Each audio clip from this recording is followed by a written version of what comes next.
वो बहुसंख्यक आबादी के साथ नहीं है, वो कुछ चंद पूंजीपतियों के साथ है हमारी सरकार। असली संघर्ष देश का मजदूर कर रहा है, असली संघर्ष देश का किसान कर रहा है, असली संघर्ष देश के युवा कर रहे हैं। सरकारें कहाँ है संघर्ष कर रही हैं? ये देखा जा रहा है, हमने देखा है कि ऐसा ही चला आ रहा है। अब सुप्रीम कोर्ट हो, चाहे वो स्टेट हो, स्टेट जिसको टारगेट करना चाहती है उसके बारे में उन किसी के भी बयानों को उठा के किसी भी तरह से एक चार्जशीट बना के उसको पकड़ा जाएगा। और ऐसा एक नहीं दो नहीं, भीमा कोरेगांव से लेकर अब तक हमने कितने ऐसे मामले देख लिए हैं जहाँ पर लोगों को जेल से रिहा नहीं करा गया है। हमारे पास चांद स्वामी जैसे मामले हैं जहाँ पर लोग जेल में रहते हैं, उनको कभी जस्टिस नहीं मिल पाया। तो जस्टिस का जो आइडिया है इस लोकतंत्र में वो बहुत ज़्यादा धुंधला पड़ चुका है। आज की तारीख में लोगों को बहुत ही गैर कानूनी, गैर संवैधानिक, गैर लोकतांत्रिक तरीके से पकड़ा जा रहा है। इनडायरेक्ट वे से तो सुप्रीम कोर्ट पे भी आप सवाल उठा रहे हैं? जी, हम उठा रहे हैं क्योंकि अगर हम लोग एक बहुत आम तरीके से एक बात कहते हैं, justice delayed is justice denied. और इस देश में जस्टिस का जो कॉन्सेप्ट है, जस्टिस इतना डिले हो चुकी है, लोग सालों सालों से जेल में पड़े हैं। अभी तीसरा सेतलवाद की गिरफ्तारी हो या इससे पहले से कई लोग, तो हम लोग तब तक संघर्ष करते रहेंगे क्योंकि सुप्रीम कोर्ट जिसको आवाज़ उठानी चाहिए, जो 3 इंडिपेंडेंट बॉडीज़ हैं उसमें सुप्रीम कोर्ट का जिसमें इंटरफेयर करना चाहिए और स्टेट को चेक रखना चाहिए, वो काम हमें ऐसा लग नहीं रहा है कि सुप्रीम कोर्ट उतने अच्छे से कर रहा है। इसीलिए लोगों को सड़कों पे उतरना पड़ रहा है, लोगों को अपना प्रतिरोध दर्ज कराना पड़ रहा है जिससे कोई इस बात का संज्ञान ले। 130 करोड़ की आबादी है। बात यह है कि लोकतंत्र का मतलब क्या होता है। लोकतंत्र का मतलब ये है कि यहाँ पर जनतांत्रिक आवाज़ें, लोगों की आवाज़ें हैं और अगर कुछ लोगों से शुरुआत नहीं होगी, एक इंसान आवाज़ नहीं उठाएगा, धीरे धीरे लोग आवाज़ नहीं उठाएंगे। तो इसी तरीके से ये हर तरह की कोई भी आवाज़ हो जो स्टेट को, जो अथॉरिटी को, जो सत्ता को किसी भी तरह के सवाल उठा रही है उसको चुप कराने का एक। हर इंसान को खुश कर पाएंगे नरेंद्र मोदी साहब? हर इंसान को खुश करने की जनता को तो कर पाएंगे सर, बहुत हर इंसान की बात करते हैं। इस देश की बहुसंख्यक आबादी कौन है? वो मजदूर वर्ग है, वो किसान वर्ग है।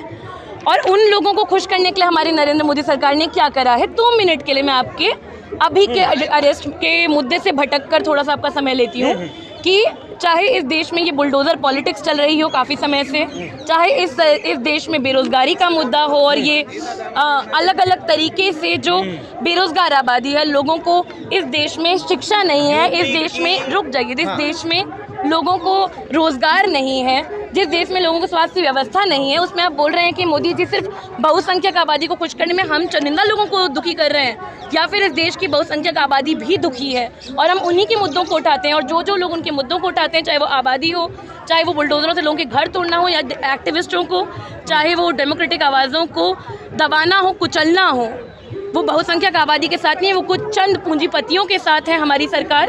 और वो की जनता ने एक बार फिर से प्रूव कर दिया कि यूपी की जो आबादी है नरेंद्र मोदी के साथ है। कितने प्रतिशत लोगों ने मोदी जी के या बीजेपी सरकार के खिलाफ वोट किया? चलिए आप बताइए। बाकी के लोग डर रहे हैं क्या? नहीं, आप बताइए। चलिए, करने वाले लोग तो आ रहे हैं। मेरा एक सेकंड का ये प्रश्न है मेरा कि हम लोगों क्या ये चलता है फर्स्ट पास द पोस्ट की, चलिए 30% लोगों ने कहा सरकार, 33% लोगों ने कहा कि सरकार बनेगी, मेजॉरिटी अगर आ गई तो बनेगी। अब जितने लोगों ने कहा कि सरकार हमें बदलाव चाहिए, वो कौन थे? वो मेजॉरिटी थी। हमारा जो डेमोक्रेटिक सिस्टम है उसमें जो चंद लोग 40% हों, चाहे जो भी हो, उनकी बात सुनी जाती है। पर जो लोग बदलाव मांग रहे हैं, जो 60% लोग बदलाव मांग रहे हैं, उनको क्या मिलता है? उनको यही मिलता है जो ये टोकन दे देते हैं हर थोड़े थोड़े दिनों में। इस साल का बजट देख लीजिए जिसमें कोई अच्छे बहुसंख्यक लोगों की नई स्वास्थ्य व्यवस्था के लिए, नए हॉस्पिटल खोलने के लिए, नए स्कूल खोलने के लिए बातें नहीं होती हैं।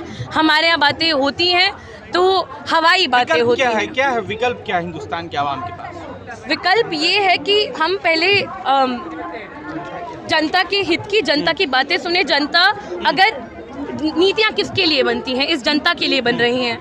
तो अगर हम जनता के खिलाफ जाएंगे और अगर जनता किसी भी नई पॉलिसी का विरोध कर रही है तो उसको बहुत बुरी तरीके से मारा जाता है, दबाया जाता है, कुचला जाता है।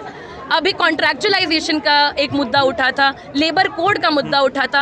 आप ही बताइए, क्या 8 घंटा काम करने की बात जो है वो अब उतनी मान्य नहीं रही है? अब नया लेबर कोड आ गया है हमारे देश में, कोरोना हो गया है, उसके बावजूद इस देश में कोई एक नया अस्पताल ना खोले हो, कुछ बेड ना कहने, बस कुछ कोविड सेंटर बना दिए गए थे, वो भी कुछ समय के लिए। शुक्रिया। आपकी आवाज को दबा दिया जा रहा है। आप लिखें अच्छा कौन। देखिए, हम ये लगातार कह रहे हैं कि सरकार लगातार चाहती है दबाना, सरकार चाहती है कि आवाज़ जो है सामने ना आए, लोगों की आवाज़ें, संघर्ष की आवाज़ें सामने ना आए। लेकिन हम ये कहना चाहते हैं कि हमारी आवाज़ें ना दबी हैं ना दबेंगी। संघर्ष कौन कर रहा है? आप लोग कर रहे हैं? व्यापक जन समुदाय कर रहा है, बहुसंख्यक जनता कर रही है। भाजपा के लोग देखिए, कर रहे हैं। असली संघर्ष देश के मजदूर कर रहा है, असली संघर्ष देश का किसान कर रहा है, असली संघर्ष देश के युवा कर रहे हैं। सरकारें कहाँ है संघर्ष कर रही हैं? आप तो गड़े गजब बातें कर रहे हैं। संघर्ष तो कर रहे, देख रहे हैं। हाँ, बिल्कुल संघर्ष करते हैं, बड़े बड़े महलों में बैठ के अग्निपथ, अग्निवीर स्कीम, बिल्कुल जन विरोधी नीतियों के खिलाफ, जन विरोधी संघर्ष ही तो है भाजपा के लिए। हाँ, जनता के खिलाफ उनका संघर्ष है, जन विरोधी संघर्ष है, ये सीधी सीधी बात है। हाँ। और इन जन विरोधी संघर्ष के लिए तो सरकार यहाँ आज यहाँ मौजूद है, और सरकार का यही चेहरा है कि आप जन विरोधी फैसले लाइए। आप लगातार जो जनता की नहीं सुना, कमल खिलेगा, खिल गया कमल।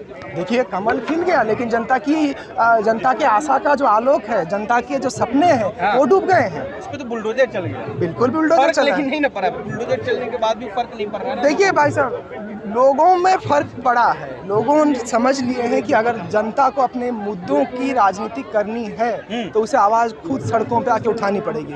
देश की सरकार जनता की आवाज़ नहीं सुनती है, ना देश की सरकार जनता की आवाज़ सुनना चाहती है। हमें व्यापक बहुसंख्यक जन समुदाय को, जो उसके असली मुद्दे हैं, शिक्षा है, स्वास्थ्य है, रोजगार है, इनके मुद्दों को सामने ला रही है। और ये सरकार डरी हुई है, लगातार डरी हुई है, क्योंकि सरकार को डर है कि उसके खिलाफ जो आवाज़ें उठ रही हैं, जो 60% जनता जो सरकार का समर्थन नहीं कर रही है, जो पहले कर रही थी 40%, उसका भी एक बहुसंख्यक हिस्सा समर्थन नहीं कर रही है। तो सरकार को न केवल अपने लिए डर है, बल्कि सरकार को ये डर है कि उसके जो काले कारनामे हैं, सरकार के जो डर है, जो जन विरोधी नीतियाँ हैं, वो जनता के सामने खाए जाएंगे।